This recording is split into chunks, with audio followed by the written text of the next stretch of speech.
Lately I've been feeling things change. We've been working hard, no sleep, get it every day. And I swear that we ain't stopping till we pay. Yeah, the pressure on, gotta make it work. Triple play, yeah.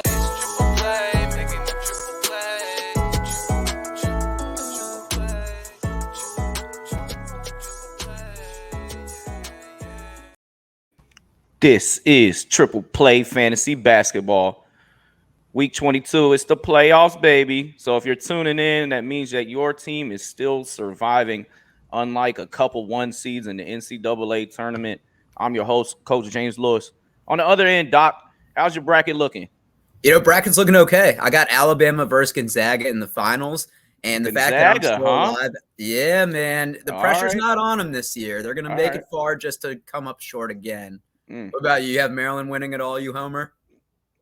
I had them winning the first game, which none of the experts did. But no, Alabama's my pick to beat Houston in the final, which is highly dependent on their two best players dealing with similar groin injuries, and Brandon Miller, who's the top player in college basketball, and then super Marcus Sasser, point guard for Houston. The game will take place in Houston. I still think that's the matchup. I got UCLA still alive in that bottom bracket to go beat Gonzaga. And then I got Kansas State coming out of, which I thought was the weakest region. You got all four Final Four teams still alive. That's impressive. I do. And I only made one bracket. Only did one this year, so I can't just like dance all around. The Kansas State one was the hardest one to kind of choose. I felt like Purdue was weak. I had Memphis beating them. It didn't even get to that, and then Memphis lost. So go figure. Fairleigh Dickinson's Fair Dick with the upset over the one seed. Yeah, that sounds like a mythological Bible. I got to give a shout out to the Parkville High School 4A Maryland State champs. My former point guard, Josiah LeGree, went first team All-County. He's making me proud. He hit a growth spurt. He's dunking everything. He had 22 in the final game. And a good friend of mine, Josh Shersky, delivers Parkville's first state championship in a 27-1 season, which they went back and forth with another state champion of Newtown High School that won 2A. He wins the championship 8 months to the day after his tragic mother's passing. They dedicated the season to her, and this team earned it. I'm very proud of Parkville High School, my former point guard Josiah and Josh Sersky. So shout out there before we get things started. You know, I follow high school basketball heavy. I'm big into it, and when I see a friend of mine getting cut down the nets, and a former point guard of mine, man, this year was definitely a special year. So you're here for the fantasy basketball playoffs, games to watch, and things to note. Two teams have two, and I feel bad for the Nikola Jokic owners of the world because we know, him only getting 2 games, it really, really kills you. Jimmy Butler, Bam Adebayo, Jamal Murray owners, all across the board, you will be suffering this week. So hopefully you can get through most of us are in that semifinals and the championship next week. 12 teams play 3, 16 play 4. Monday, Tuesday streamers, Kings play back-to-back 2 games. So maybe you're looking at Trey Lyles for a couple games to pick up. Davion Mitchell, I don't know how much stats you're going to get there, but I still like how he gets after it defensively. I watched them play the Wizards yesterday. He's nice. It was a beautiful watch. The Kings play beautiful basketball. They got a bunch of snipers on a three-point line. They move the ball excellently. They run everything through. Domas Sabonis was just bruising people. A lot of DHO handoff actions. He's got really good chemistry with these shooters like Herter. Even Keegan Murray is just made. And it's funny, they drafted a Keegan Murray. They drafted a Davion Mitchell, some older guys, but they're helping them with this winning brand of basketball. We trashed them last year for trading Halliburton for Sabonis, and it's a win-win for both teams. Yeah, well, Halliburton's spectacular, and he's actually going to be a theme since he's not playing. There's usage galore with our pickups this week. Taking a look at people that are highly available around fantasy basketball leagues. Rodney McGruder, Trendon Watford of Portland, we got the Indiana Pacer boys and TJ McConnell, Andrew Nembhard, Aaron Nesmith, Malaki Branham is back for the Spurs. Josh Okogie has been chilling for a whole month, being consistently pretty good. Josh Green for Dallas, and then Austin Reaves. Shout out to Austin Reaves, the fan favorite of the Los Angeles Lakers, who just can't catch a break and continue to lose at the buzzer throughout the season. Love it. Oh, you love it. Yeah, Andrew Nembhard, we talking about, he hit one, a dagger. All right, Rodney McGruder is getting an opportunity for the Detroit basketball Pistons. He's 11% rostered. He's averaging 18 in the last week, 6 boards, nearly 2 assists. And the big number here is 4.7 threes. When you are cashing in like that, you had 20, you had 16, you had 18 in 3 previous games with 14 total threes. He's a streamer. I don't know if it's going to last 3 weeks, but for right now, McGruder is a pickup. Shout out Maryland from the Landover area. I mean, he's 31 years old. I don't know if you knew that, Coach. He's fighting for his NBA career. This is a guy that's been a career journeyman, starting out with the Thunder in 2013, then Celtics, then Heat, then Clippers. Now been with the Pistons for 3 years. But the Pistons have a youth movement, so they might not bring him back. Maybe they do want a vet or two, but he's trying to get his next contract. So I don't think Rodney McGruder is going to slow down. My nickname for him is going to be the Detective. The Detective. And we had mentioned I picked Kansas State to go to the Final Four. He's a former alum of said college. I know he's rooting for his team. Moving on, Trendon Watford, he blossomed last year around playoff time as well. He's power forward center eligible. In the last week, giving you 10.7 boards, 5 assists, nearly 3 steals. Like, that's why he is a categories hooper if he gets playing time. I like me some Trendon Watford right now, and Portland is going the wrong direction, which is actually a good thing because it puts you in the running for maybe your lottery selection to get chosen. What's your thoughts on Trendon Watford? Yeah, a similar role last year. You know, Portland started out hot, then Nurkic had an injury, and that's when Watford stepped up. And there was rumors that Chris Haynes reported that Dame might be shut down within the next 5 to 6 games if they fall out of contention. And so once again, we talk about that usage galore. And Trendon Watford scored 10 points in 3 straight games. He's given you 7 rebounds in that span as well. Some 8 assists last game, which was impressive. And yeah, like you said, the steals also power forward, center eligible. He's 22 years old. I really like what we're seeing out of him.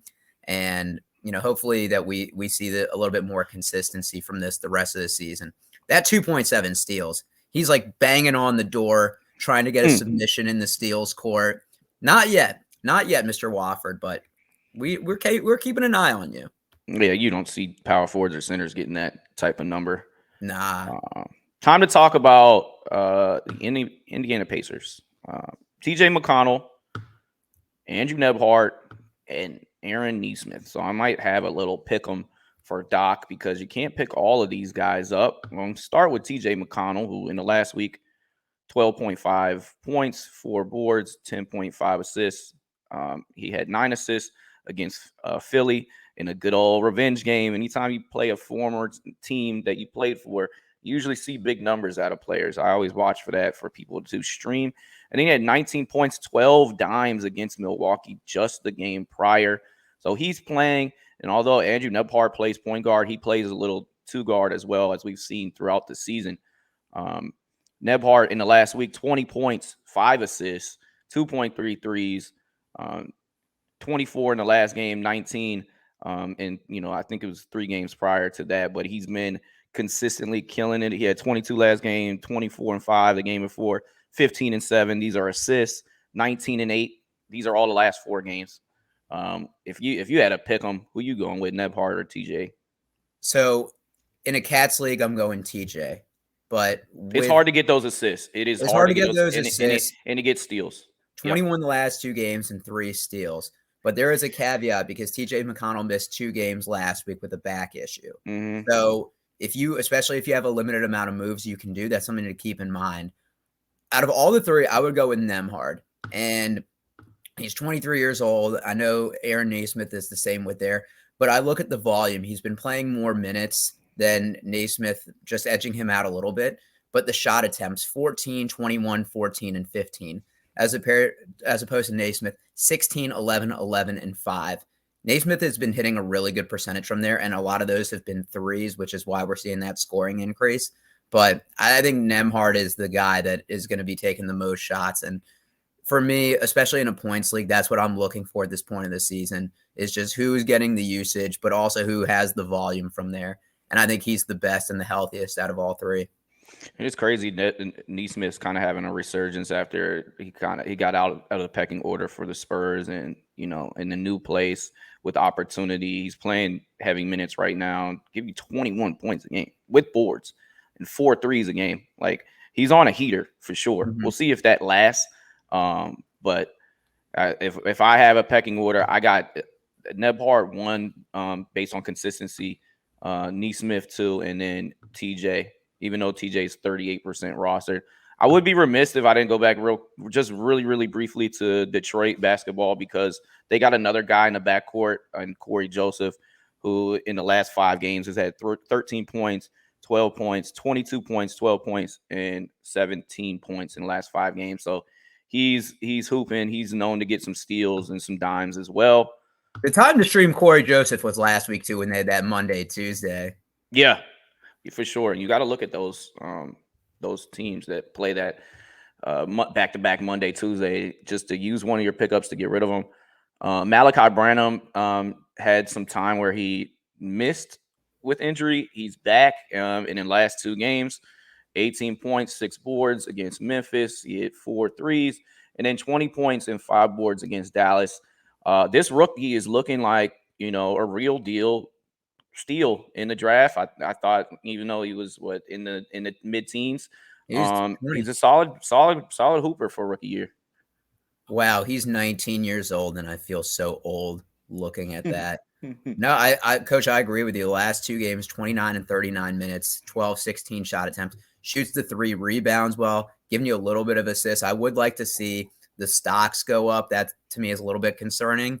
I know you can't pick and choose, but he's averaging 0.5 steals on the season. But your man Sohan, they might be resting him a little bit. So who else is going to shoot the ball in there? Keita Bates, Zach Collins. There's not many people that feel confident shooting the basketball. So I'm with you on Branham. Well, and Blake Wesley was another first-round pick. He caught a body this week. He looks like he needs a little bit more time and more reps before we see what his real NBA version is. But Malaki Branham is here. Ohio State has another freshman in Sensabaugh that's going to probably go in a similar region in the draft and has a similar game where he's like 6'6" and can go get you a bucket, tough shot maker. So that's something to look forward to in the NBA draft, because we do look at who's going to come next. But somebody that's here right now, Josh Okogie, 25% roster. But in the last month, that's the biggest sample size that you'll see on this show, 12 points, 4 boards. Shooting a putrid 34%, but 6 stocks against Orlando, 3 steals, 3 blocks. I'm not a fan of this pickup, so we'll see. I would like to hear what Doc has to say. Like, I'm still going with these other guys that are on hot streaks right now, as opposed to him. But some people have found some comfort in Josh Okogie. I'm an Okogie stand. Love his defense. Oh, okay. Love the defense. Been a fan of the defense for years. But you're right. I mean, that shooting percentage is going to kill you. And it's even worse from 3, James. He shot 2 of 10 last game. It's going to kill him in the playoffs, too, because they don't have anybody else, and they need him to be out there and to defend. And defense, they're going to have KD back for the playoffs. I got to be honest, though. I definitely thought that Terrence Ross was going to kind of step into that third score, because the pecking order is really Booker, Ayton, Chris Paul averages, between 8 and 13. I thought Terrence Ross was going to step up after back 20-point games, but Josh Okogie's played 30+ in 4 straight. So, look, Phoenix still wants to try to get a top seed in the playoffs. It's not like they're locked like the Grizzlies or the Nuggets or even the Kings 1 through 3. So, I like Okogie as one of the better ones. Maybe not better than like Nembhard or Nesmith, but I would actually take him over McGruder.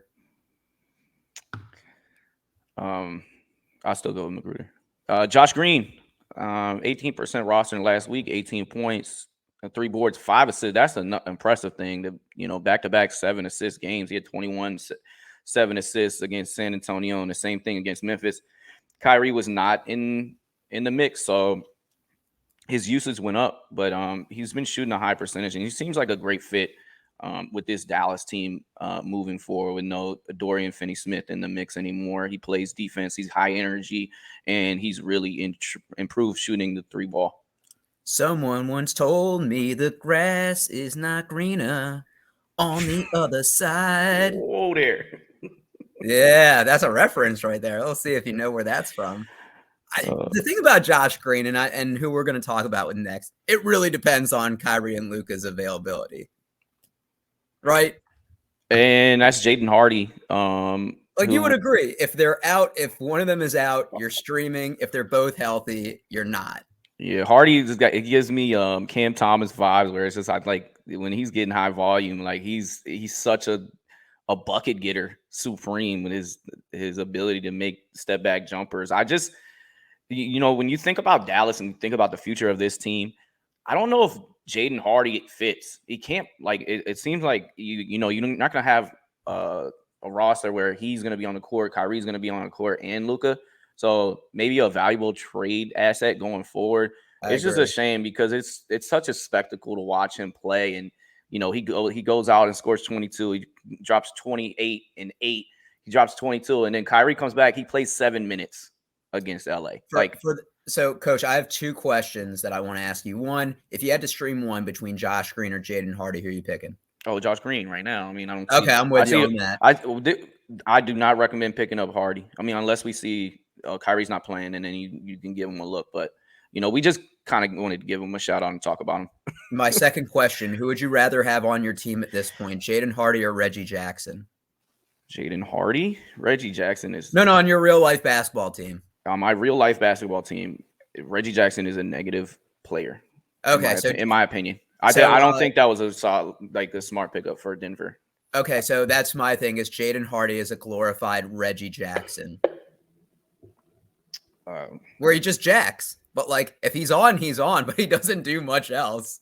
He's a way higher ceiling, in my opinion. But I see he shoots a lot of shots. I get what you're pushing out there. I mean, he's a point guard averaging less than 3 assists when he's playing 30 plus minutes. Yeah. And last but not least, this guy's harder to find around the league, but he has just been playing really, really solid basketball. The undrafted Austin Reaves, 17 points, 3 boards, 5 assists on 55% from the field. Hello. Tell me what you like about some Austin Reaves. Scored double-digit points in 10 out of his last 11 games. Shooting, James, look at that number, 55.4% over the last 2 weeks. And he's not a big man. Shooting guard, small forward. He doesn't shoot the 3. He's not a 3. He doesn't. He doesn't. I mean, he learned his lesson after going 1 for 7 against the Rockets on the 15th. But he's hot right now. The Lakers need him to play well. And Anthony Davis is sitting out some back-to-backs. And, he had a good stretch earlier this month when D'Angelo Russell was out. But who's really their third scorer? LeBron is out, so it's AD, it's D'Lo. They don't really have that third guy right now. Rui, Malik Beasley will get you every other game. Malik Jared Vanderbilt isn't really shooting the rock a lot. No, he's not a Austin Reaves. Austin Reaves is probably that third scoring option right now, and a team that has to win games to get in this to get in the play-in. I'm so anti Rui. I don't think he's going to be a good basketball player, and he's proven it right now. I've been out on him. We've seen him in a Wizards uniform, and I would have taken all the other guys that we've been drafting in the first round, and he was definitely the highest and the highest touted. He all he does is shoot, back to the basket, long 2-pointers, and he doesn't do anything else for you. His IQ needs to step up. His defense isn't that great. I think he's an overrated basketball player. You want to know what's crazy, James? So in 30 games, they have to play him too, by the way. That's why he's playing. So in 30 games for the Wizards, he averaged 24.3 minutes per game. In 23 games with the Lakers, he's averaging 23.5 minutes per game. He's playing less with the Lakers than he did with the Wizards. And he's got the opportunity with no LeBron James, and he's starting. Like exactly. If he does play well, like then he should be playing more minutes. They literally played him 16 and 17 minutes last 2 games, and 17 was against the Rockets with no Anthony Davis. What a bad trade for them. I mean, they gave up two second round picks. They did not like they gave second up round picks aren't any, but now it's worth the gamble. They got those back too when they sent Thomas Bryant to Denver. So I mean, it's worth at least a roll of the dice. Like I don't think they got fleeced at all. Yeah. All and right. I don't think and everyone was trashing in Washington like they gave him up for nothing. Like you're not gonna get value from him because he's just not good. And the Wizards aren't gonna use those second round picks anyway. Second round picks are a myth in this league. Well, and the Wizards are the worst drafting team, as we are well aware. They might be. Tyrese Halliburton in your face, and you're like, nah, we're good. They might be the worst drafting team. Yeah. I mean, and like Beal and Wall were good picks, but like I'm gonna challenge you and maybe say Oklahoma City. As what? As a bad drafting team. Look at their good players they've had. You're crazy. You're crazy. Josh Giddey. Josh Giddey's good. That was a great pick. Nobody had him that high. But I think Chet's gonna work out. We haven't seen on Chet yet, but like SGA was a trade. Isaiah Joe was like you know what? I take it back. They drafted Russell Westbrook. They drafted that was 15 years ago. They drafted James Harden. He's still the same guy in office. Like, you can't just forget about those picks.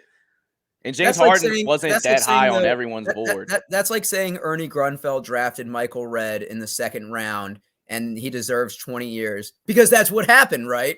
He drafted Michael Redd in the second round, and that bought him 15, 20 years as a bad GM. I mean, but to like you're talking about people that you're getting traded in. Like I think they should get some credit on some of those moves that they've made as well. They're a team on to come up. Like don't come for Oklahoma City. Nah, you're right. I got to take some more time and think of a team that's bad at drafting. Wizards are definitely up there, though. Oh, for sure. Before we head out, weekend streamer. So look ahead on Saturday, Sunday to try to win you the week. Teams in mind: Hawks and Nets. Nets. Hey, if somebody goes down a little bit, Cam Thomas, if he's getting playing time, you know what he can do. But it's a shame that he goes for like 43 straight games, and now he's going back to like 6 minutes a game. Sadiq Bey has been on a heater since he's joined the Hawks, shooting high 3-point percentage. Dorian Finney-Smith is always somebody that's kind of safe, that's going to get you some categories, but not winning you a week. Condom. As Doc calls him, Trojan Finney-Smith. That's good. That's a great nickname. All right. Well, that's all we have for you this week. Doc, you got anything to say on the other end? Look, for everybody that has been tuning in, supporting us all season, we appreciate it. This is something James and I enjoy doing, and hopefully we're helping you win those leagues. And just to plug that we are a partner with Underdog Fantasy, and if you use promo code TRIPLE, like what Austin Reaves isn't good at shooting, they're going to deposit your match up to $100. So they got a lot of great NBA stuff on there, pick'ems, more or less, doing drafts from there. It's something that James and I are getting more into as well. So if you have any interest, I would definitely check it out. And look, they'll match your deposit, so that's free money. All right. Until next week, hopefully you found yourself in a championship come next week on next week's show. For Doc, I'm Coach Lou. See you next week. Lately I've been feeling things change. We've been working hard, no sleep, get it every day. And I swear that we ain't stopping till we pay. Yeah, the pressure on, gotta make it work, triple play, yeah.